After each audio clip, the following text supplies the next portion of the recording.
নমস্কার বন্ধুরা, আপনারা কেমন আছেন? আশা করি আপনারা সকলেই ভালো আছেন। বর্ষা চলে এসছে। এই বর্ষার সময় ইলিশ মাছ খুব ভালো পাওয়া যায়। আর ইলিশ মাছ হলে তো কোনো কথাই নেই, আমাদের খাওয়াটা ভীষণ ভালো হয়। মনে হয় ইলিশ মাছ হচ্ছে স্পেশাল একটা খাবার, তাই না? তাই আজকে আমি ইলিশ মাছ রান্না করে ফেললাম। ভেবেছিলাম ফার্স্টে ঝোল করব, তারপরে ভাবলাম না, ভাপাই করে ফেলি। সবাই ভাপাটা খেতে পছন্দ করে।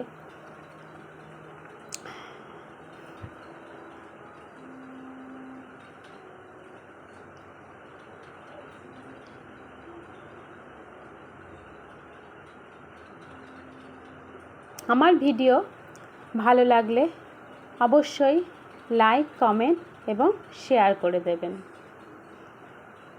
তাহলে চলুন দেখে নেওয়া যাক আমি কিভাবে ইলিশ মাছ ভাপাটা তৈরি করে ফেললাম।